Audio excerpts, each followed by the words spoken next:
Focus relentlessly. Block the noise, own your day, and command your future. There is a moment, quiet and unannounced, when you decide that your life must change.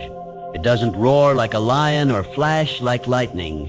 It doesn't wait for applause. It arrives like the breath before the sunrise, soft, still, and full of unseen power.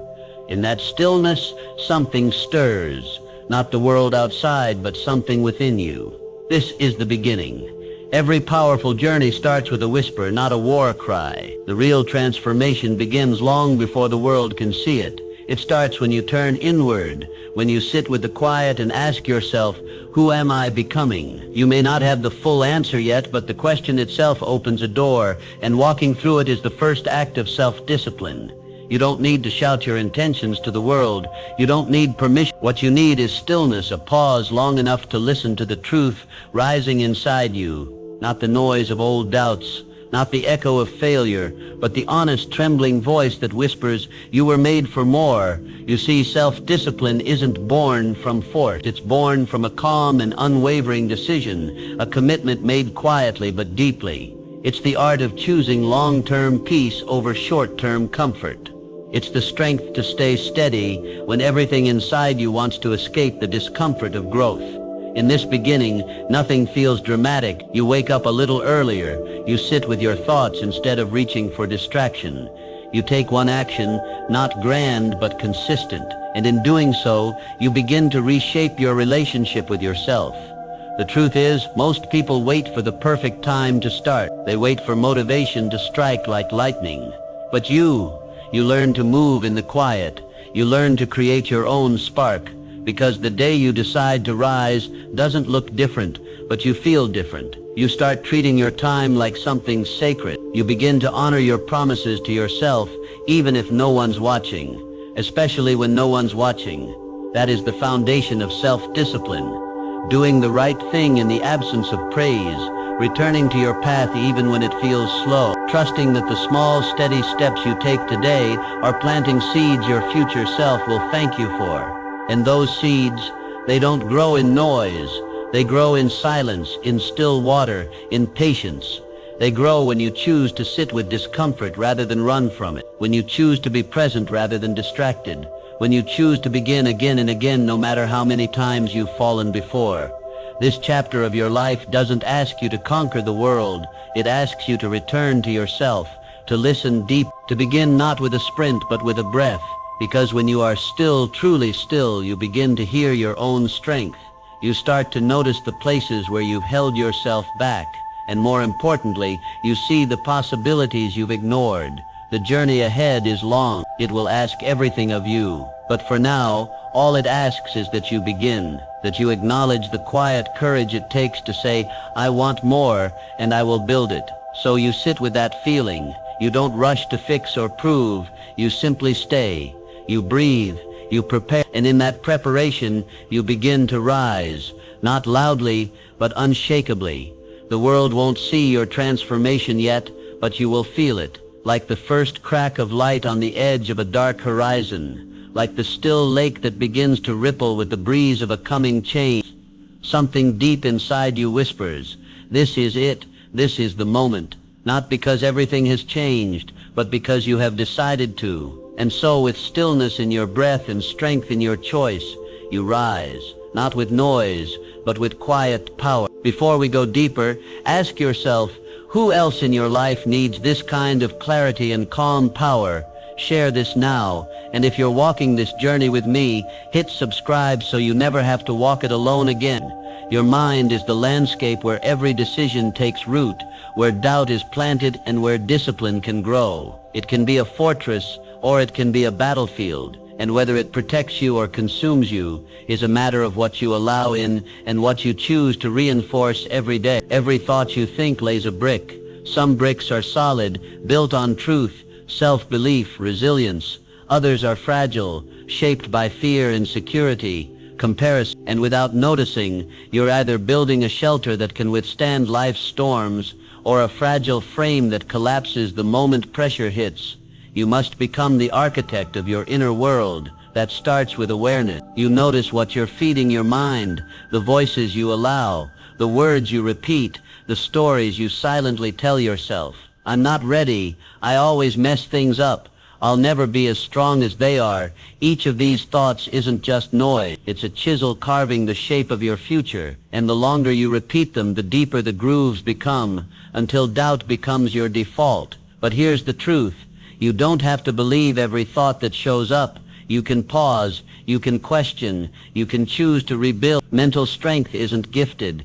It is built like muscle through small intentional effort. It's created in the moments when you want to give up, but choose to persist. When you fail and return again with curiosity, not self-hate. When you sit with uncomfortable emotions and don't let them control your actions. Think of your mind as sacred ground. Not everything and everyone deserves entry. You wouldn't let someone vandalize your home, so why let thoughts tear through your mind unchecked? You are allowed to protect your peace. You are allowed to silence the noise. You are allowed to say no.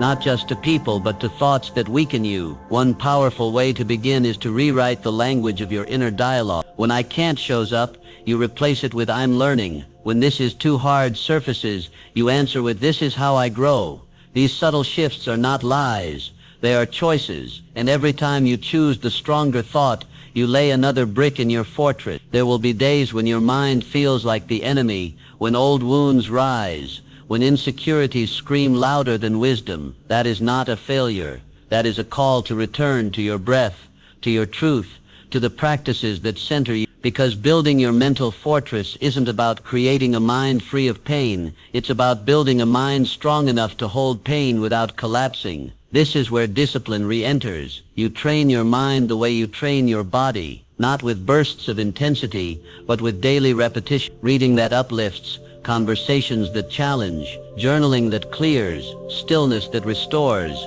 You practice noticing the spiral before it begins, the tension before it explodes. You don't always catch it, but each time you do, you grow stronger. You become a guardian of your mental energy. You no longer give power to every passing fear or every critical voice, and slowly something shifts. You begin to trust your mind again. You begin to walk through hard moments with steadiness instead of panic. You begin to hear doubt but not believe it. You begin to feel anxiety but choose calm, not always but more often. And that's how you know your fortress is being built, brick by brick, thought by thought, choice by choice. Resilience isn't a burst of strength. It's a wall you've been building in silence, one mindful decision at a time. It's the voice inside you that says, I've been here before, I've survived worse, I know who I am. And when life hits hard, because it will, you'll lean against that wall, and it will hold because you built it with intention, because you return to it every time you fail, because you stopped waiting for the world to get easier and chose to get stronger instead. This is the discipline that reshapes your life, not in grand gestures, but in unseen acts of self-loyalty. When you show up for your mind, even when it feels chaotic, when you protect your peace, even when it's unpopular, when you choose thoughts that build, not destroy. So now ask yourself gently, what thoughts have you been building with lately? Are they strengthening you, or are they silently undoing your foundation? Be honest, then be patient, because rebuilding takes time, but you are no longer living unconsciously, and that changes everything. The storm may still come, but this time, your shelter will stand. Your world is loud, notifications buzz, timelines scroll endlessly, opinions rush in faster than your breath can catch. It's easy to mistake motion for meaning, but deep down you know, this noise is not truth, it's interference. You wake up and reach for a screen before you reach for yourself. You consume before you create. You react before you reflect. And somewhere in all of it, your voice, that quiet, steady voice, becomes faint, but it's still there. Beneath the clutter, beneath the distractions, beneath the endless noise, your inner wisdom waits, not screaming, not begging, just whispering. You've just been too distracted to hear it. Distraction is not harmless. It steals more than time. It steals clarity. Every time you say yes to another meaningless scroll, you say no to presence. Every time you fill the silence, you bury the message, trying to emerge from within. You don't need more inputs. You need space. You don't need to do more. You need to hear more from yourself. This is where discipline meets stillness again, not just in action, but but in intention. Cutting the noise isn't about isolation, it's about preservation. It's about choosing quiet not because you're weak, but because you are strong enough to listen. Begin with small moments. Put your phone down before you put your soul down. Before your day starts, sit, breathe, listen, ask yourself, what do I actually want today? What truly matters right now? At first, the silence will feel strange. You've trained your nervous system to crave stimulation, to be fed constant novelty. So when you pause, it might feel like something is missing, but that emptiness, that's the space where clarity is born. Give your mind room to stretch. Let it wander without being pulled in 10 directions. Let your thoughts settle like silt in still water until the bottom is visible again. That's where your truth lives. You'll notice things you haven't noticed in a while. What excites you, what drains you, which goals are real, and which ones you adopted to impress someone else. You'll start to hear your own voice again, and that voice, it knows what's not working. It knows where you're betraying yourself just to belong. It knows what's waiting to be created, if only you'd stop consuming for long enough to let it rise.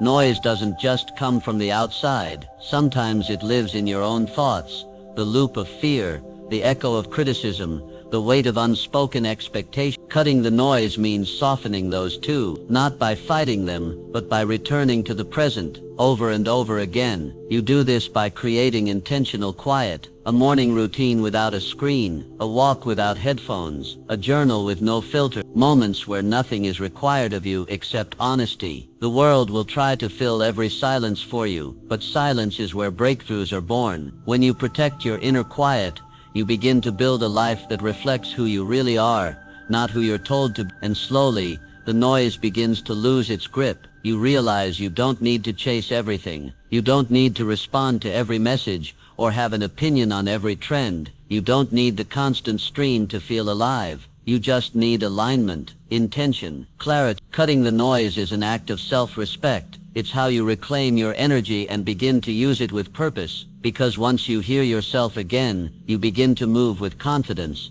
not confusion. You begin to build a life that's directed by your own compass, not the wind of every passing distraction. Your life isn't shaped by the loud moments, it's shaped by what you do when no one's watching. The way you begin your morning, the thoughts you entertain when things go wrong, the choice between stopping and showing up, again even if just a little. These aren't just habits, these are rituals, and rituals are sacred because they are how you honor your future self.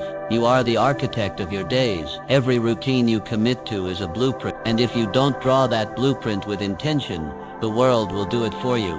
Messy, chaotic, reactive. But when you begin to choose your patterns, you begin to choose your path. Start with simplicity. You don't need 100 habits, you need a few that matter, repeated consistently. Wake with purpose. Instead of reaching for your phone, reach for a breath. Instead of diving into noise, sit in silence. This is not a punishment, it's a gift, a moment to anchor yourself before the day takes hold. Move your body not to punish it, but to praise it. Stretch, walk, feel your aliveness. Let your body remember that it belongs to someone who cares. Discipline is not brutality, it's devotion. Then give your mind something true, a line from a book, a thought worth holding, a question to carry through the day. Who am I becoming through this? These small practices are not trivial. They are the framework of your identity, because what you do repeatedly becomes who you are. Ritual is how you embody intention, and your future is being built quietly, in these ordinary acts. Making your bed,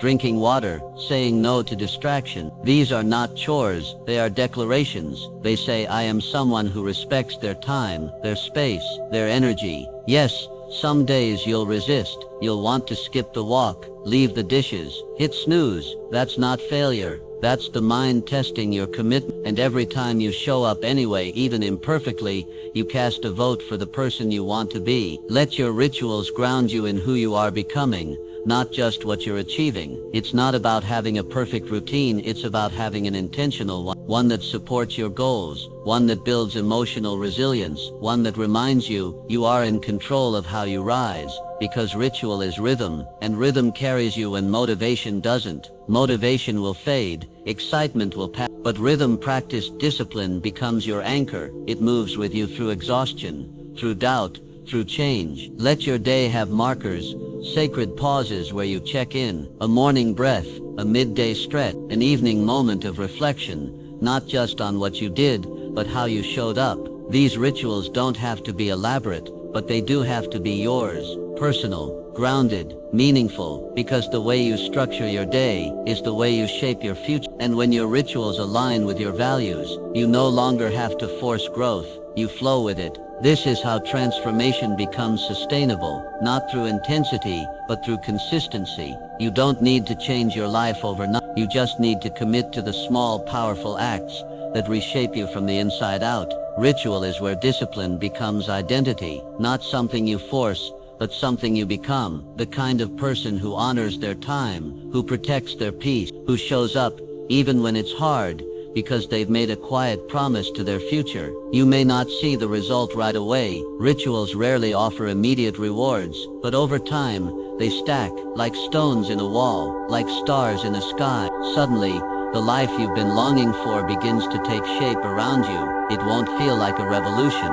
It will feel like alignment, like coming home to yourself, one choice at a time. So start now, not big, but small. Choose one ritual that reflects the person you're becoming. Return to it, refine it, make it sacred, and watch how slowly, steadily, it rewrites your life. There will come days when your strength feels like a distant memory, when the road ahead is nothing but fog, and the weight on your chest won't lift. Days when your hands tremble, your thoughts spiral, and even breathing feels like a battle. This is the valley. Every journey has one. The valley is not glamorous. It's not where the trophies are earned, or the applause rings out. It's where silence meets your resistance. It's where you are stripped of all that is false, so what is real within you can rise. The valley humbles you, not to diminish your worth, but to rebuild your foundation. This is the part of the path that most avoid, but you are here because you are willing to endure, because something in you refuses to stay broken, because even in your exhaustion,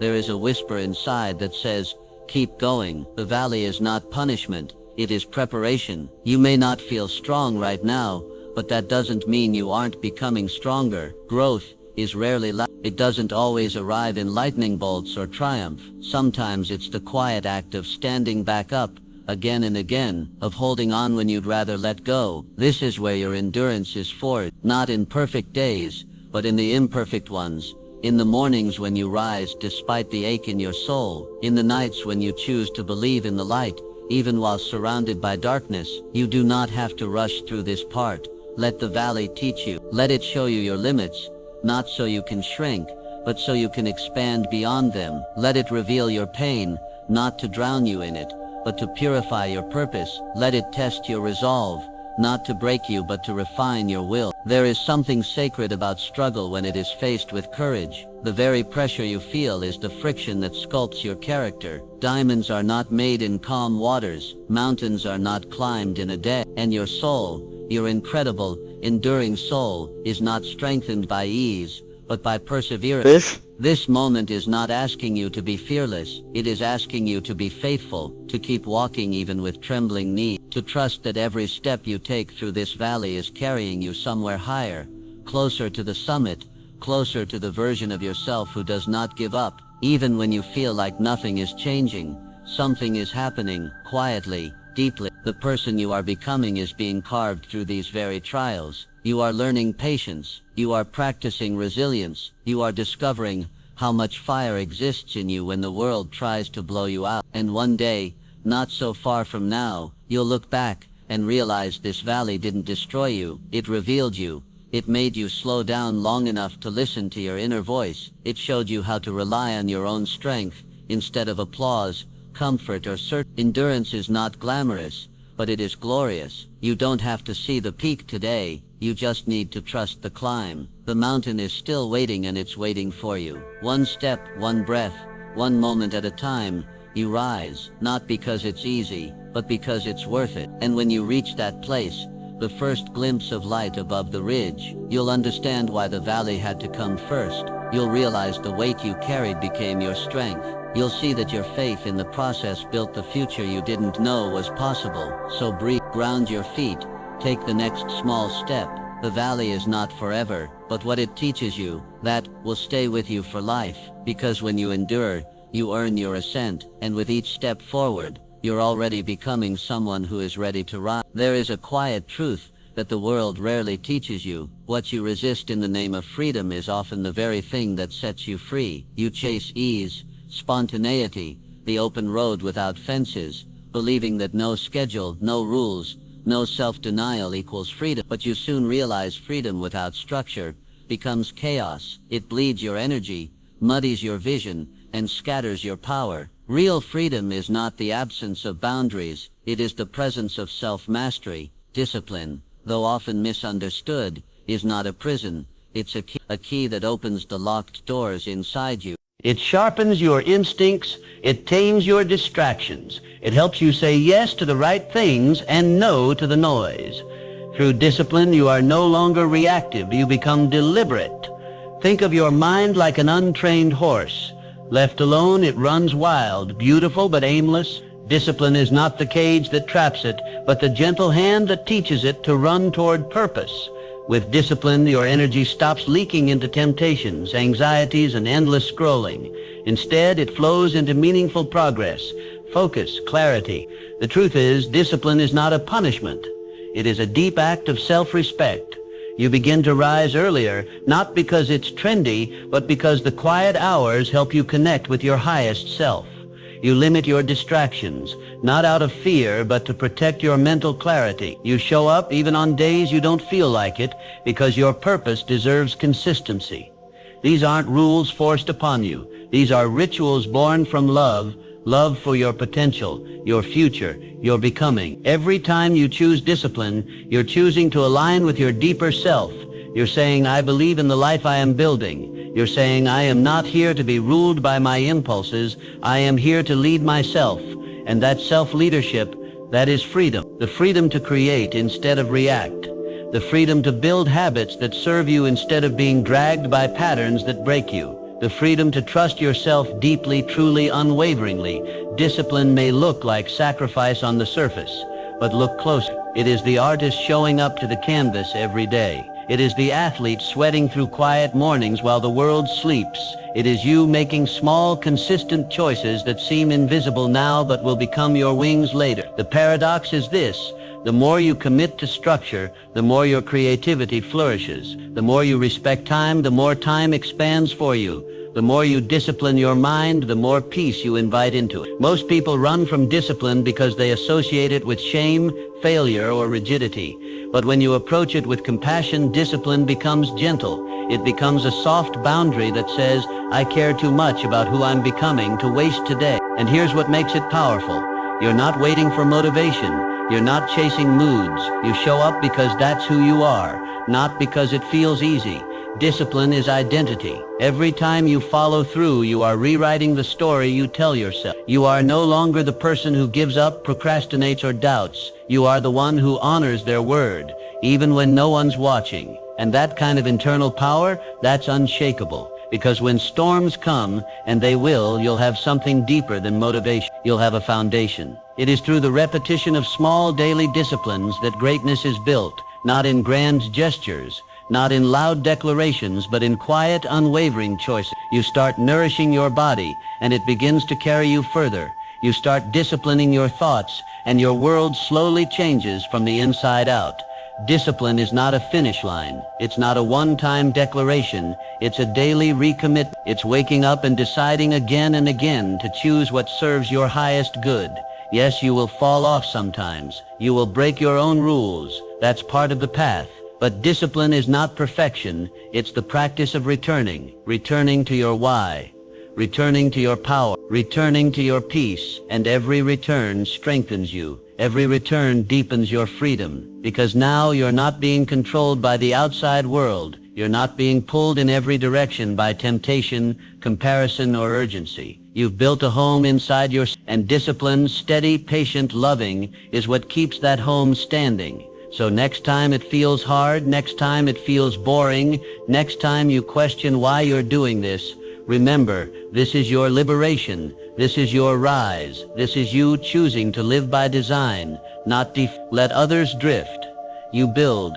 Let others react, you respond. Let others wait, you walk. And in this sacred act of daily discipline, you become free. There is a version of you that already exists, just a little further down the road. They have the life you dream of, the peace, the confidence, the clarity. And every action you take now either brings you closer to that version or delays your meeting. Every morning you wake up tired but choose to show up anyway. They notice. Every time you resist the easier path and choose the disciplined one, they smile. Because future you isn't a stranger. It's the same soul, same heart, just stronger, clearer, wiser. And they are waiting for you to keep going. Think of your life like a trail being carved through a dense forest. With every small effort, every decision to try again, to rise again, you're clearing a path.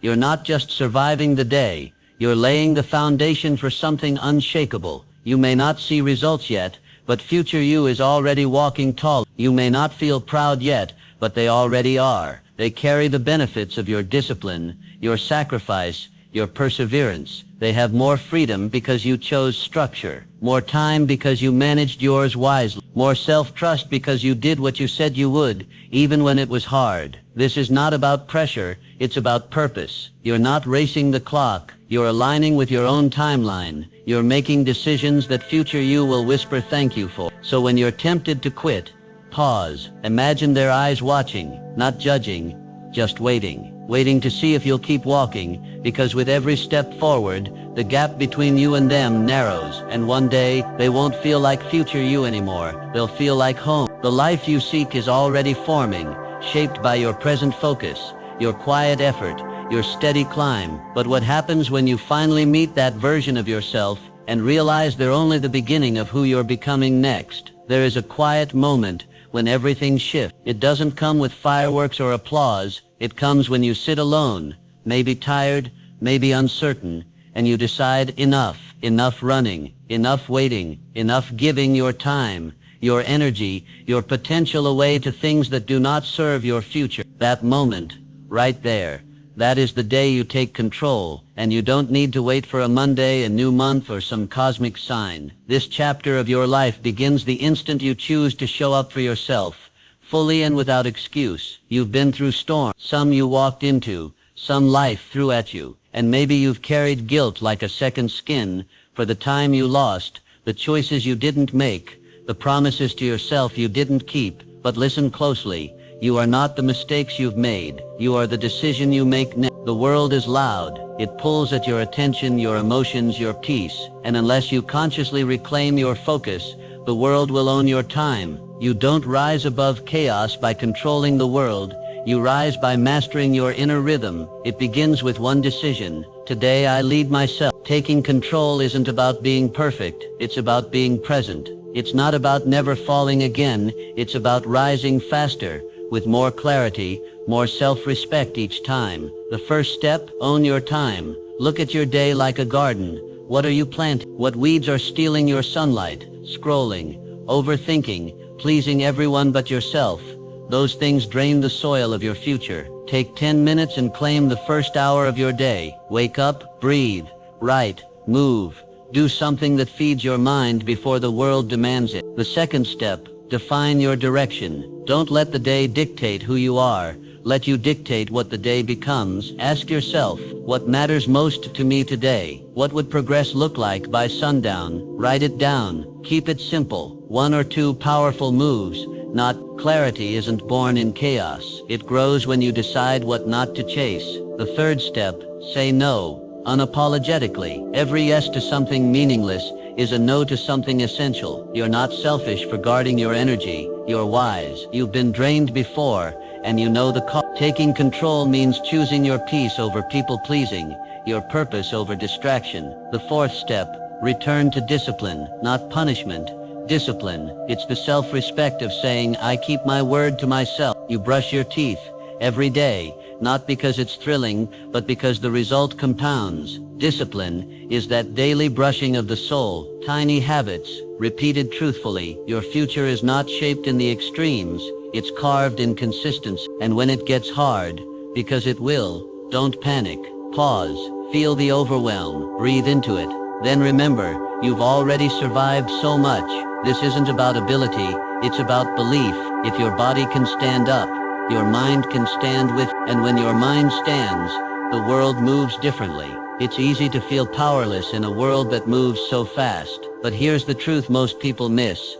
You are the only one who can truly direct your life. No one is coming to rescue you, but also, no one can take your next step for you. That is your power, that is your freedom, and freedom begins with structure. Build rituals that support your goals, morning routines that protect your focus, evening rituals that cleanse your mind, daily non-negotiables that remind you, I am building something, because you, every choice, every pause before reacting, every moment of awareness, you are building a life led by intention, not default, a life designed by presence, not pressure. You don't need to be extraordinary today. You just need to begin leading yourself like someone whose future matters. And maybe no one claps, maybe no one notices, but future you will, and they'll whisper with quiet pride, that was the day everything began to shift. So here you are, not perfect, not finished, but powerful in your awareness. This day doesn't belong to your past, it belongs to you. You've waited long enough. This moment, this decision, is the turning point.